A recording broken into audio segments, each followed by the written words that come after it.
ज्ञान वो चीज है जो आपको दुनिया में किसी से भी कहीं आगे लाकर खड़ा कर सकती है। आखिर इसी ज्ञान के बल पर ही तो इंसानों ने इतिहास से लेकर वर्तमान तक क्रमबद्ध तरीके से विकास किया है। लेकिन कुछ जानकारियां ऐसी होती हैं जिन्हें आम लोगों से सिर्फ इसलिए छिपाकर रखा जाता है ताकि वह ज्ञान किसी भी गलत व्यक्ति के हाथों में न पहुंचे। और इसलिए भारत के महान सम्राट अशोक ने अपने समय में 9 ऐसे लोगों को नियुक्त किया था जो दुनिया के सबसे पावरफुल इंफॉर्मेशन को गलत हाथों में पड़ने न दे और इस ज्ञान को सीक्रेट रखे। दोस्तों, आज के एपिसोड में हम आपको सम्राट अशोक के उन्हीं 9 अननोन यानी 9 रहस्यमयी व्यक्तियों के बारे में बताएंगे जिन्होंने विश्व के सबसे कीमती, शक्तिशाली और नायाब ज्ञान को पूरी दुनिया की नजरों से लगभग 2000 साल से भी अधिक समय तक सेफ और सीक्रेट रखा हुआ है। तो दोस्तों, शुरू करने से पहले लाइक कीजिए और अगर आप हमारे पेज पर नए हैं तो सब्सक्राइब करके हमारे हौसलों को और भी बुलंद करना ना भूलें ताकि हम ऐसे ही कंटेंट आप तक पहुंचा सके। डैन ब्राउन का एक प्रसिद्ध उपन्यास डा विंची कोड की कहानी दुनिया के एक ऐसे रहस्य के बारे में बताती है जिसे एक सीक्रेट सोसाइटी ने प्रिजर्व किया हुआ होता है। दोस्तों, दुनिया भर में ऐसी ही कई सीक्रेट सोसाइटीज का अस्तित्व आज भी बना हुआ है। पश्चिम के लोग इल्यूमिनाटी और थियोसॉफिस्ट के चर्चे तो आपने कभी न कभी सुने ही होंगे, लेकिन हमारा भारत हर किसी से आगे रहा है और सम्राट अशोक के कार्यकाल में यह भारत अपने विराट रूप में तो था ही। अब चलते हैं 269 से 232 ईसा पूर्व के बीच के काल में, जहां महान सम्राट अशोक विश्व के सबसे बड़े सम्राट थे जिन्होंने अपने पराक्रम के दम पर पूरी दुनिया से अपना लोहा मनवाया था। हर दिशा को जीत लेने की उनकी जिद ने उन्हें उस जगह पर पहुंचाया जहां पर अपने ही द्वारा किए गए भयावह नरसंहार को देखकर अशोक का हृदय परिवर्तन हो गया था। जी हां, हम बात कर रहे हैं कलिंग युद्ध की। कहा जाता है कि कलिंग युद्ध के बाद अशोक काफी बदल गए और उन्होंने बौद्ध होने का मन बना लिया। यहीं से 9 अननोन्स की नींव पड़ी। मौर्य साम्राज्य के इस तीसरे शासक ने कालांतर में धम्म विजय को असली विजय और ज्ञान को असली खजाना बताया। वे अपने अनुभव शिलालेखों के माध्यम से जनता तक पहुंचाते थे। उनके समय ज्ञान की गंगा भारत भूमि पर अबाधित बहती थी। इसी ज्ञानमयी गंगा को संरक्षित और सुरक्षित रखने के लिए सम्राट अशोक ने 9 ऐसे लोगों को नियुक्त किया जो 9 अलग अलग विषयों की बेहद गहन जानकारी रखते थे। उन 9 रहस्यमयी लोगों को सम्राट अशोक ने विश्व भर में घूमकर अपने विषय के ज्ञान को संवर्धित करने के लिए कहा। 9 अननोन्स इस ज्ञान की श्रृंखला को लिखते थे और उसे संरक्षित करते थे और समय समय पर अपनी किताब को अपडेट भी करते थे। यदि उन 9 सदस्यों में से किसी की मृत्यु या किसी अन्य कारण से सीक्रेट सोसाइटी छोड़ने की स्थिति बनती थी तो यह ज्ञान उचित उत्तराधिकारी को दिया जाता था। और इसी तरह लगभग 2000 सालों से भी ज्यादा समय तक अशोक की ये 9 अज्ञात लोग एक महान रहस्य और अद्भुत जानकारियों से भरी उन 9 किताबों को दुनिया से आज तक छिपाए रखे हुए हैं। दोस्तों, 9 अननोन्स का रहस्य सारी दुनिया के सामने तब खुला जब टालबोट मंडी नामक ब्रिटिश लेखक ने इसी नाम से एक उपन्यास लिखा। मंडी ने इस उपन्यास को लिखने से पहले अशोक के 9 रहस्यमयी रत्नों पर गहन रिसर्च भी की थी। तो आखिर इन 9 किताबों में ऐसा क्या दर्ज है जिसके चलते इन किताबों को सारी दुनिया से सम्राट अशोक ने छिपाए रखने का बीड़ा उठाया था। कहा जाता है कि उन 9 किताबों में से किसी भी एक किताब को यदि कोई व्यक्ति पढ़ ले तो दुनिया में इस रहस्यमय ज्ञान के बल पर कुछ भी पा सकता है। 9 अननोन्स की ये 9 रहस्यमय किताब 9 अलग अलग विषयों से संबंध रखते थे।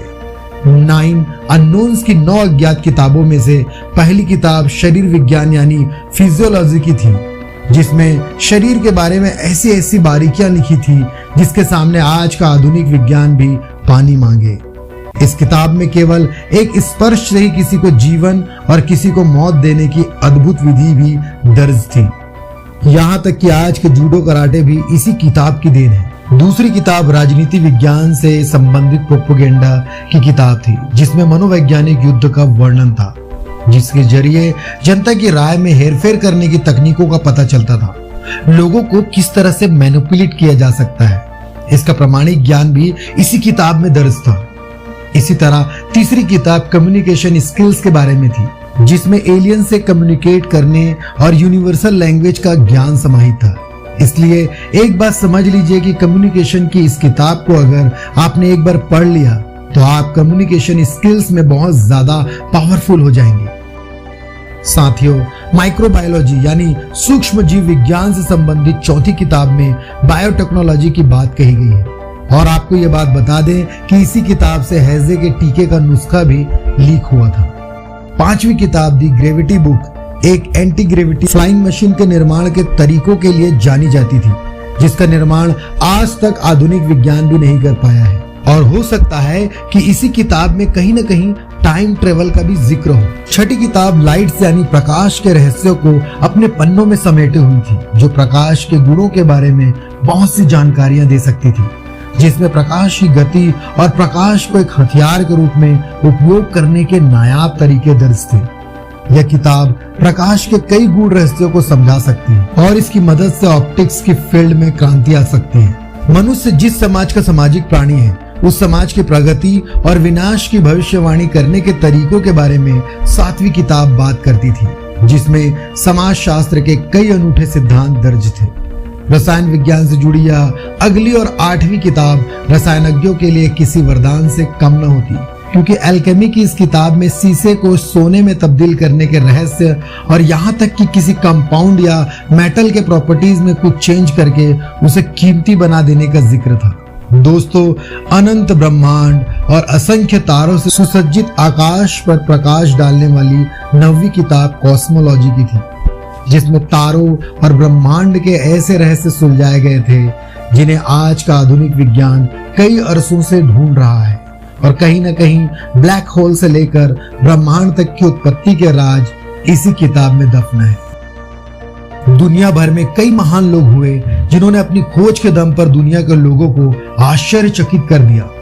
इन चमत्कारों से हमारे जहन में ये सवाल उठता है कि क्या दुनिया के कुछ महान लोग इन सीक्रेट सोसाइटी के सदस्य हैं? क्या भास्कराचार्य, रामानुजन, शंकराचार्य, नागार्जुन, ओशो, जगदीश चंद्र बसु, विक्रम साराभाई आदि महान लोगों का इन सोसाइटी से किसी प्रकार का संबंध था, जिसके दम पर यह चंद लोग करोड़ों लोगों से ज्यादा प्रज्ञावान हो गए थे?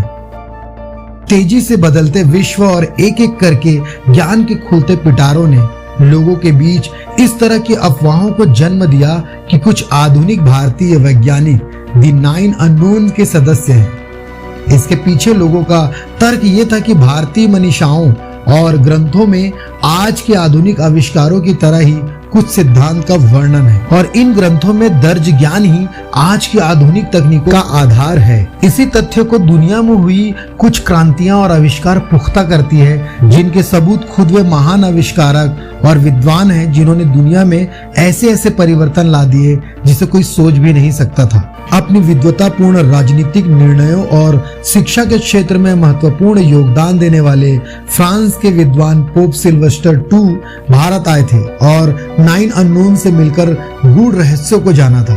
यही उन्होंने कांच से सिर बनाने की तकनीक भी सीखी थी, जो हाँ या ना में सवालों का जवाब देती थी। ये बात करने वाली खोपड़ी बाइनरी सिस्टम के समान मशीनीकरण पर काम करती थी। पोप के पास प्राचीन रोबोट खोपड़ी और कई अन्य अविश्वसनीय आविष्कार थे, जो उन्होंने 9 अज्ञात पुरुषों से सीखे गए ज्ञान से बनाए थे। हालांकि उनकी मृत्यु के साथ सभी आविष्कार नष्ट हो गए। हैजा जैसी खतरनाक बीमारी का टीका बनाने वाले अलेक्जेंड्रे एमिल जीन यर्सिन ने बुबोनिक हैजा और प्लेग से दुनिया को बचाया था, लेकिन कम ही लोगों को पता है कि वे भारत आए थे और मद्रास का दौरा किया था, जहां उन्होंने 9 अज्ञात पुरुषों के वंशजों से मुलाकात की थी और इम्यूनोटॉक्सिन तैयार करने की तकनीक सीखी थी। ऐसा कहा जाता है कि गुप्त समाज को अशोक के शासनकाल के दौरान ज्ञान था, लेकिन गोपनीयता बनाए रखने की उनकी शपथ के कारण उन्हें गुप्त रखा गया। जब 1890 में महामारी बहुत अधिक थी, तो वंशजों ने यर्सिन के साथ ज्ञान साझा किया। गंगा जो कभी मैली ना हुई, उसके इस गुणों के पीछे भी 9 अननोन्स की ही अनूठी तकनीक है। यह दावा किया जाता है कि गंगा नदी के तल में एक गुप्त मंदिर है जो रेडिएशन जनरेट करता है और पानी को शुद्ध रखता है। दोस्तों, किसी को भी नहीं मालूम कि सम्राट अशोक के 9 अननोन्स कहाँ होंगे और उनकी यह अद्भुत किताबें दुनिया के किस किस कोने में होगी, मगर इन्हीं तमाम तथ्यों के आधार पर यह सत्य सामने आता है कि 9 अननोन्स की यह 9 अज्ञात किताबें ही आज के समस्त ज्ञान का आधार है। और इससे एक बात और सिद्ध होती है कि भारत हमेशा से ज्ञानियों की भूमि रही है, जिसे हमारी इस वीडियो के बाद तो कोई झुटला नहीं सकता। जय हिंद, जय मां भारती।